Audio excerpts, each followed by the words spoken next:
Como jogar xadrez? Um guia completo para iniciantes.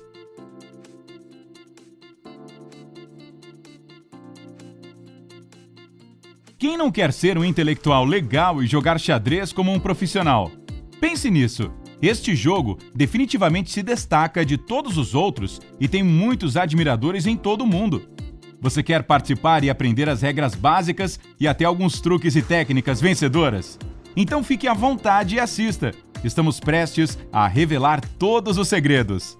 Mas antes de entrarmos em detalhes, inscreva-se e ative as notificações. Agora você não vai perder nada.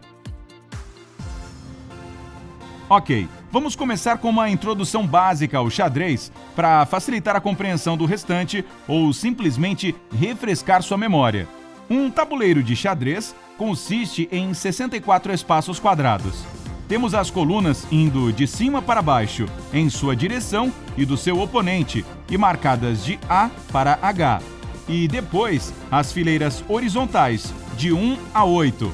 Cada um dos 64 espaços é identificado pela combinação de uma letra da coluna e um número da fileira.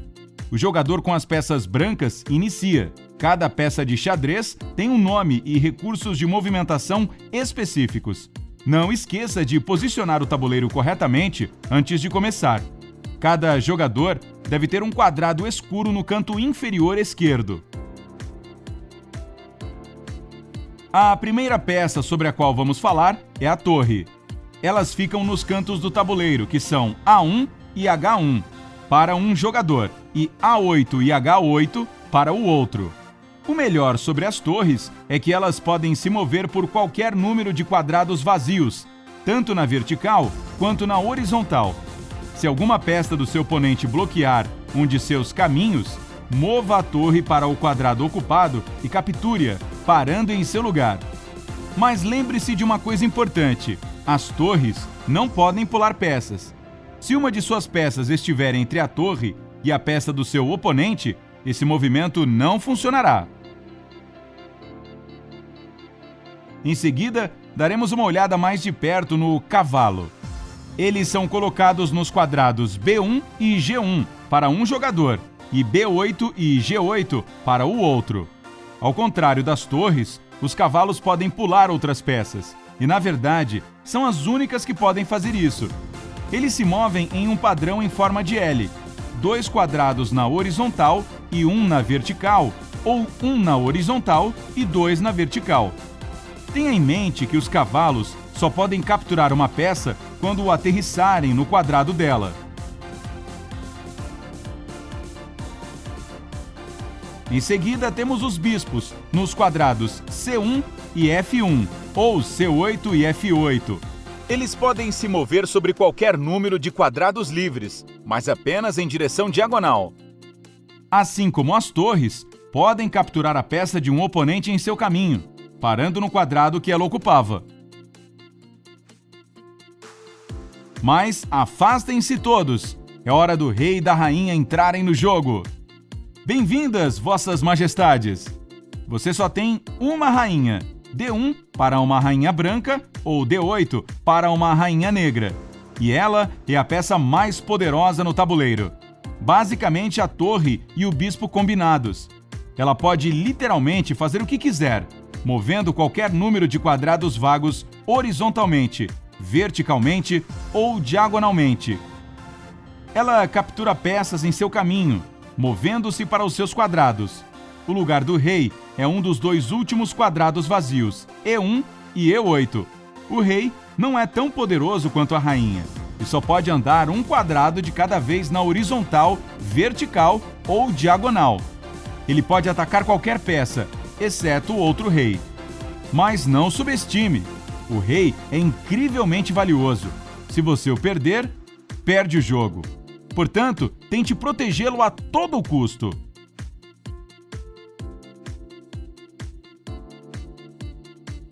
Finalmente, temos uma fileira inteira de peões para proteger suas outras peças. Eles ficam nas fileiras de A2 e H2 para um jogador e de A7 para H7 para o outro jogador. Os peões andam um quadrado para a frente com uma exceção. Na primeira vez que se movem, podem avançar 1 ou 2 quadrados, mas nada mais depois do primeiro movimento. Apenas um quadrado de cada vez, todo o resto do jogo. Há um ponto negativo nos peões. Se a peça do seu oponente estiver diretamente em frente dele, você não poderá movê-lo para frente, nem capturar o adversário. Fale de inconveniente, certo? A única maneira do peão capturar outra peça é na diagonal, sempre movendo-se uma casa.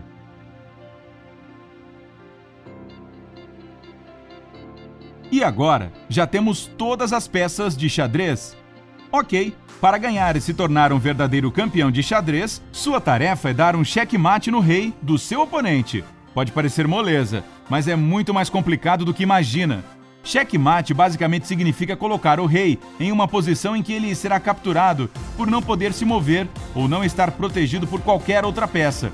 Quanto mais peças do seu oponente você capturar, mais fácil será para o checkmate. Apenas não focalize toda a sua energia nisso. Seu próprio rei deve estar protegido o tempo todo, para que seu adversário não possa alcançá-lo. Antes de dar checkmate, você pode apenas fazer um ataque.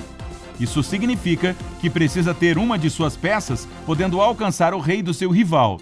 Nesta situação, você deve dizer cheque em voz alta para deixar seu rival evitar o checkmate, movendo o rei para qualquer quadrado livre ou bloqueá-lo com alguma outra peça, ou ainda capturar a sua peça que colocou o rei dele em xeque. O mesmo se aplica a você também. Se o seu rei está em perigo de um cheque, você tem as mesmas 3 opções para escapar. Para evitar um ataque como esse, pense cuidadosamente antes de fazer qualquer movimento que possa expor seu rei. Apenas uma regra se aplica aqui. Não mova o seu rei para um quadrado que a peça do seu oponente possa se mover em seu próximo movimento. Mas chega de teoria, vamos falar de estratégias. Mesmo que o jogo termine com checkmate, cada uma das peças tem seu próprio valor relativo de força ofensiva. Para peões, é 1 ponto. O valor de um cavaleiro é de 3 pontos, 3,5 pontos para um bispo, 5 para uma torre e 9 para uma rainha. Isso é realmente útil ao comparar o valor total de pontos de cada jogador para ver quem está em desvantagem durante o jogo. O mais importante é conhecer os pontos fortes de qualquer peça. Os peões, por exemplo, são mais fortes quando estão juntos, em corrente, para proteger uns aos outros. Tente mantê-los assim, a menos que você veja uma incrível oportunidade de fazer um grande movimento estratégico. Cavalos são fracos e inúteis se você os mantiver perto da borda do tabuleiro. Eles podem controlar até 8 quadrados, mas quando você os coloca perto da borda, esse número é cortado ao meio. Use as habilidades deles a seu favor, em vez de limitá-las.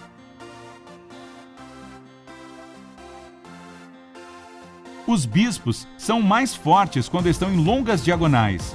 Eles podem controlar mais quadrados. As torres têm mais poder em campo aberto. Tente posicionar suas torres em colunas e fileiras.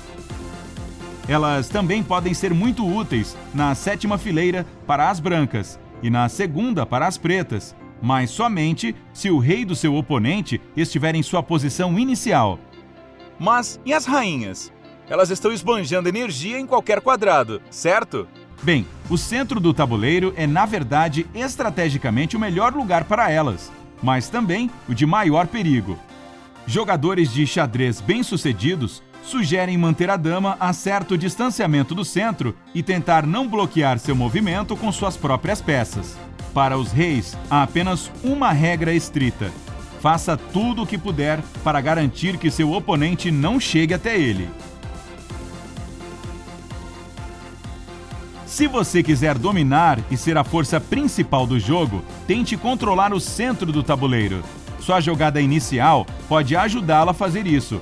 Um peão D ou E é uma ótima maneira de começar e abrir o centro do tabuleiro. Os melhores companheiros depois de alguns movimentos de peões são os cavalos e os bispos.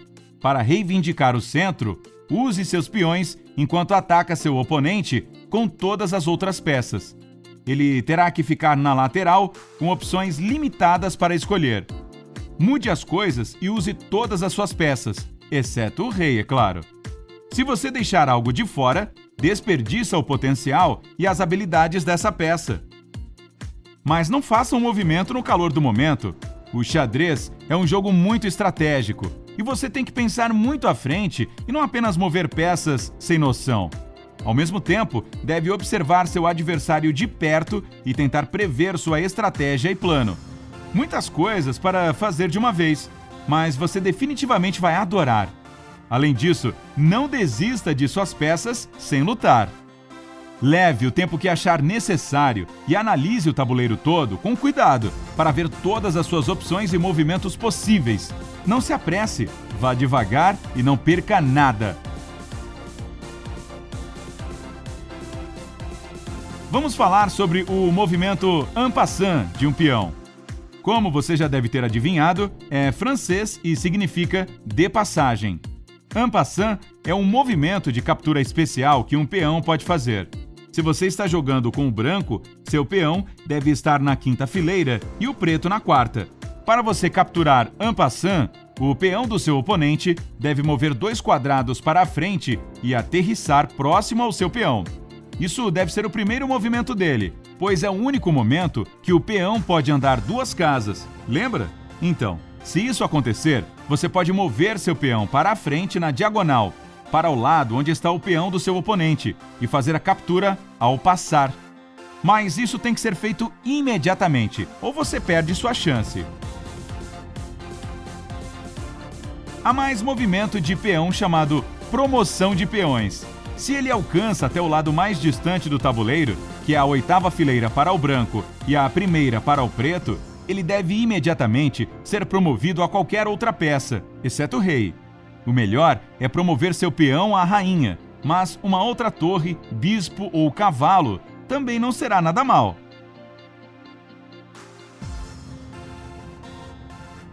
Finalmente, há um movimento muito útil, roque, para proteger o rei.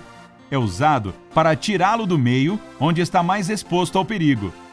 Para fazer o roque, mova seu rei 2 quadrados em direção a qualquer torre, e então a torre passa pelo rei, ficando no quadrado ao lado dele. Lembre-se de que não pode haver peças entre a torre e o rei. Além disso, o rei não deve estar em xeque, e tanto ele quanto a torre têm que ser peças que ainda não fizeram um único movimento no jogo. Se todas essas regras se aplicarem, você pode, com confiança, fazer o movimento roque. Então, você decidiu aprender a jogar xadrez? O que mais te atrai neste jogo? Conte-nos seus pensamentos nos comentários abaixo. Não se esqueça de nos dar um like e inscreva-se para ficar no lado incrível da vida. Tchau!